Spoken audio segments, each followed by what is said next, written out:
Welcome back, Focus Learners, to this explainer. Today, we're doing something incredibly ambitious. We're taking the unimaginably sprawling, complicated, epic of Greek mythology and distilling it into a single, breathtaking journey.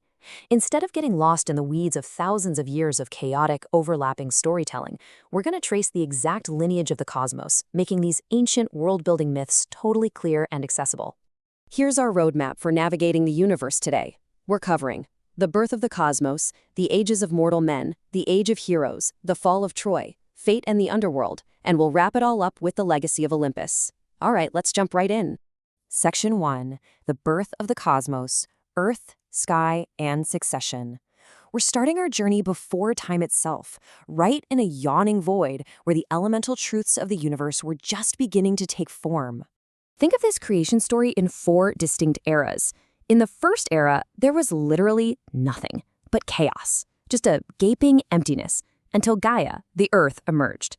Moving to the second era, we get Uranus, the sky. But Uranus was a total tyrant. He was so fearful of losing power that he shoved his monstrous children right back into the Earth. This kicks off the third era, where Gaia's youngest Titan son, Kronos, actually castrates his own father with a flint sickle to steal the throne. But the apple doesn't fall far from the tree. Kronos was just as paranoid, which eventually triggers a 10-year apocalyptic war. That's when Zeus overthrows him, officially establishing the fourth era, the rule of the Olympians. Now, what is so fascinating here is how Zeus finally breaks this vicious generational curse. Both Uranus and Cronus tried to hoard absolute power, right? Uranus imprisoned his kids and Cronus literally swallowed his offspring whole just to dodge a prophecy. But Zeus, he was shrewd. He realized that absolute rule just breeds rebellion. So instead of hoarding control, he casts lots with his brothers. He takes the sky, gives Poseidon the sea, and hands Hades the underworld. By dividing his power, Zeus actually secures a balanced cosmos and a permanent reign. It's a real game changer. Section 2. The Ages of Mortal Men, from Gold to Iron. Okay, with the gods firmly settled on Mount Olympus and the universe divided up, let's turn our attention down to Earth, where the really turbulent story of humanity kicks off. The ancient poet Hesiod mapped out our history, and honestly, it is a tragic downward spiral.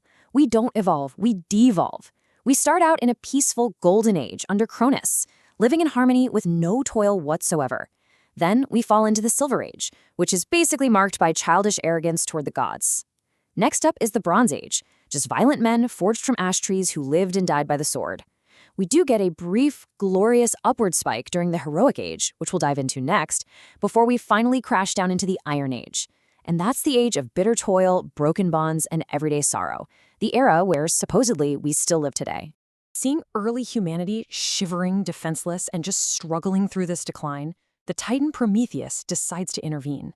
In total defiance of Zeus, he steals a spark from the divine forge, hiding it in a hollow fennel stalk, and hands it over to mankind. And look, this wasn't just about physical warmth. Fire meant language, craft, and building. It brought the spark of civilization itself. And yes, it brought defiance. And for giving us this monumental gift, Prometheus was chained to a mountain where an eagle would swoop down and eat his regenerating liver every single day. Talk about the ultimate sacrifice. Section 3. The Age of Heroes, Demigods and Destiny. So, emerging very briefly from humanity's steady decline was a brilliant, explosive flash of violent glory. Let's break down the anatomy of a Greek hero.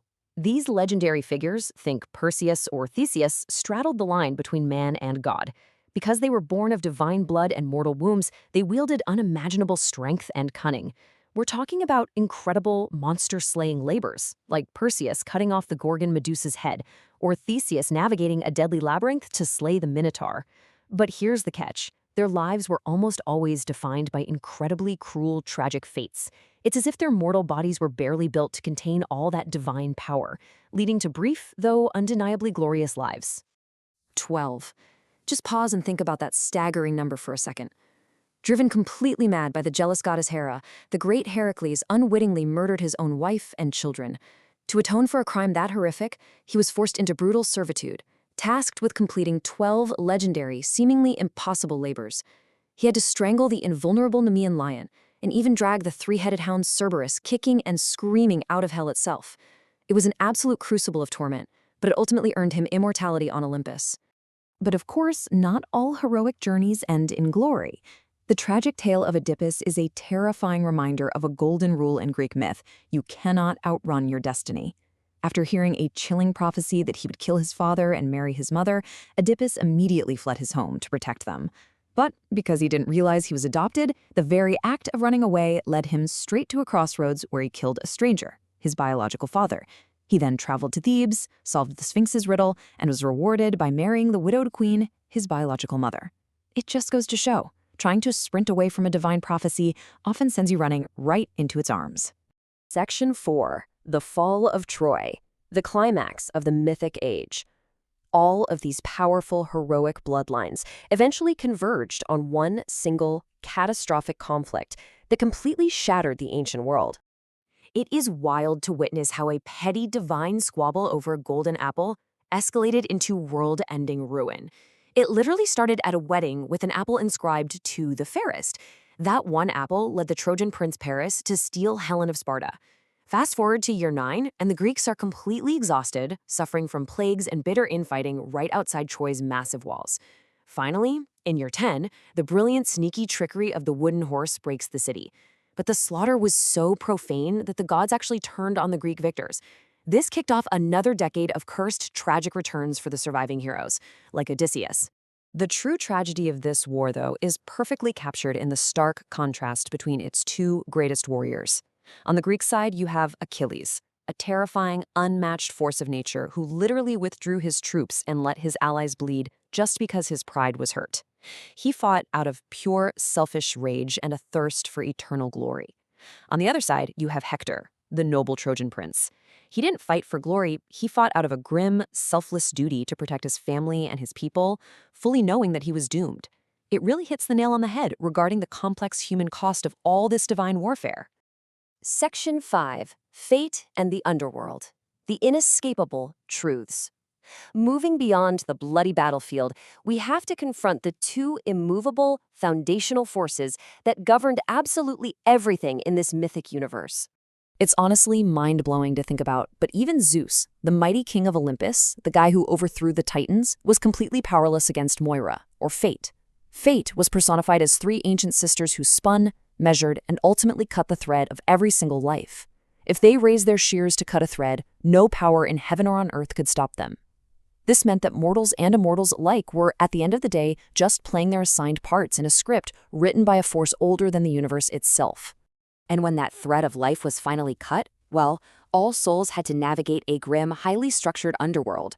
First, you'd cross the rivers of sorrow and hatred, ferried by Charon. Past Cerberus, the three-headed hound, the vast majority of souls simply drifted into the gray, forgetful plains of Asphodel. If you were truly wicked, you were cast down into the agonizing, fiery abyss of Tartarus, and only a very rare few heroes ever found eternal spring in the Elysian fields. The whole shebang was ruled over absolutely and entirely indifferently by the god Hades. Now, the myths involving the underworld weren't just spooky stories. They were how the ancient Greeks actually processed reality. Take the story of Hades abducting Persephone to be his queen. Her mother, Demeter, the goddess of the harvest, was so destroyed by grief that she plunged the entire earth into a starving famine. Eventually, a compromise had to be struck. Persephone would spend a fraction of the year in the underworld, and during those months, the earth grows cold, dark, and dies. But when she returns to her mother, the earth blooms again. They use this deeply sorrowful tale to explain the very real, inescapable cycle of winter and spring. Section 6. The Legacy of Olympus, the Twilight of the Gods. As we wrap up, we see that even immortal gods are not immune to the slow, relentless erosion of time and changing human belief. The Olympians weren't destroyed in some massive final apocalyptic battle. Instead, they just faded away over time. First, they were absorbed and rebranded by the Roman Empire. Zeus becomes Jupiter, Ares becomes Mars. Then they were intellectually picked apart by philosophers who started questioning their often terrible morality, while new mystery cults popped up offering something the old gods didn't: personal salvation. Eventually, they were entirely suppressed by the rise of a singular god in Christianity. And yet, centuries later, their stories and imagery were vividly resurrected, exploding back into cultural relevance during the art and literature of the Renaissance. Which brings our epic journey through the cosmos to a close. And I want to leave you with this final thought. Sure, the physical temples may be reduced to ash, and the ancient oracles have been silent for centuries. But as long as we continue to tell stories of desperate love, bitter tragedy, monumental hubris, and incredible heroism, as long as we still see our own deeply flawed human nature reflected back at us in their divine drama, haven't the gods achieved true immortality? Something to think about. Keep learning, and I'll see you in the next explainer.